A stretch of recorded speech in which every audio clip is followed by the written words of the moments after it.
I'm Thomas, and here in front of me I have a package in which you find the Mokacam Alpha S. That's a camera that I found in early 2017 on Indiegogo. It took a long time to arrive. It arrived this August with me. Now I want to unpack the package and quickly show you how the camera actually works. So with no further ado, let's start.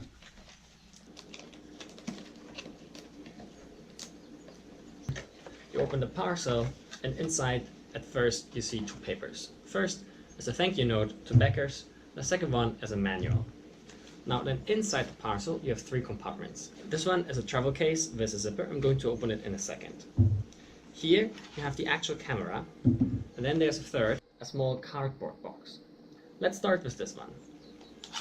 Inside the cardboard box you have a GoPro adapter, a lens cover, and this thing is a second piece that you would need for the waterproof casing. Let me show you.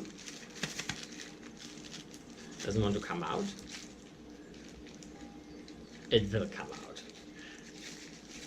Now, so this is a slightly deeper backside than the original backside of the waterproof case. Here's the external battery. And this external battery is increasing the size of the Mokacam. So in order to fit and still be able to put it in a waterproof situation, you would use the larger backside. Then we have the travel case.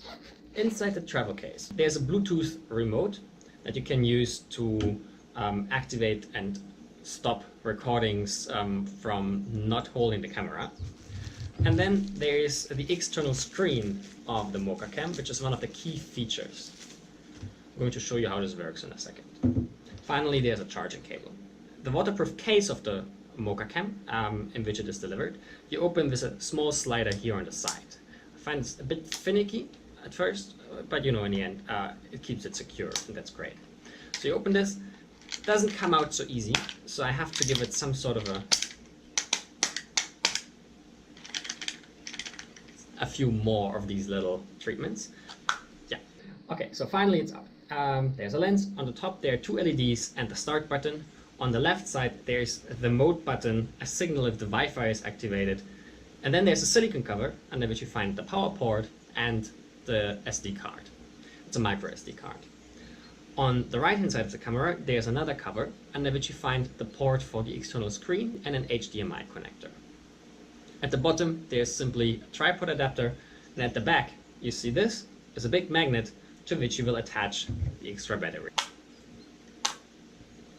Now, the cool feature about this is that it also mounts to other magnetic surfaces. You see, this is actually metal, but the only real magnetic metal is this screw. And as you can see, this kind of holds magnetically.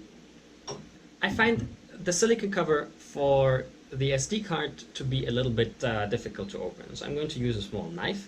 And then you see underneath there's simply the SD card and the port for the charger, and there's also the reset button. More interesting is the cover on this side. I can open it. The disadvantage is that this one is loose, so put it on the side and make sure that you don't lose it. Now this is the port to which you attach the external screen, like so. The cool thing about the screen is that you can actually rotate it. So that's cool if you want to take a video from on top. It's also nice if you want to take a video of yourself. However, the disadvantage is that the picture on the screen doesn't rotate. I'm now turning on the camera. You might have heard a small beep. I find that the sound level of these audio notifications is too silent. And at that point, you see what I'm filming. Now I'm filming the GoPro, but as you can see, the picture is reverted, including myself, so I'm not glued to the ceiling now.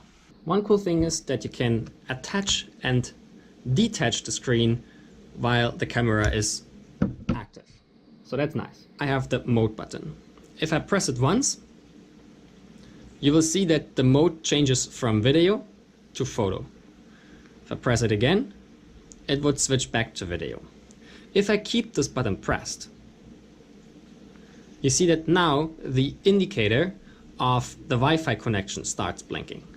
So the Mokacam is actually starting its own Wi-Fi, and then you can connect your phone to the camera.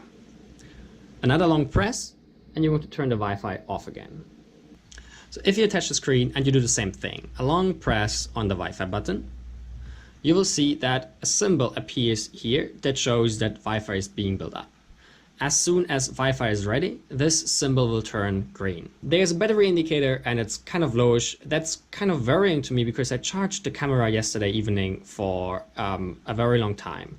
Then these things indicate to you that you're filming in 1080p in 16:9 screen format. The last indicator tells you how sharp the camera is set. At the bottom, you have an indication of the current time and date. For whatever reason this is wrong, how much space you've left on the card and what kind of card you have inserted. This button opens the menu. Then you have a wheel here that you can rotate, and these rotations take you through the menu. There are lots of different menu options. I'm not going to cover all of them, but let's say we're interested in electronic image stabilization. If you want to select this menu item, you click OK. Then you use the wheel again to select the menu option that you want to, and you click OK. Let's say you go to quick capture and you actually want to change it to on, but then you decide no, you don't want to. Clicking M, you just go back into the menu structure. Clicking M again, you leave the menu. And to be honest, that's pretty much it in terms of basic handling of the Mokacam. I found that there are actually quite some limitations here and there that I was not aware of I would be thinking about so much when I backed the camera. I highly recommend for you to read my blog entry in which I detail 12 of these things that I've noticed, and that will certainly give you lots of additional information about this specific camera. At the same time, it will give you lots of specific information about buying an action camera in general and why I think that certain choices are overemphasized in the media as compared to other choices. From my perspective, what you really should look at is this a camera that makes you take it? Is this a camera that makes you use it? Image quality is important, but the best image quality won't help you if you don't take the camera actively during shooting. An action cam is a camera that you do use while you're in action. Just to showcase this, right? The screen is wonderful and sometimes important when you want to frame a shooting.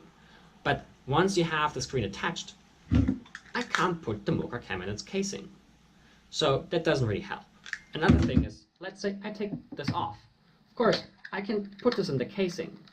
Now, I'm running out of battery. At that point, the case is closed.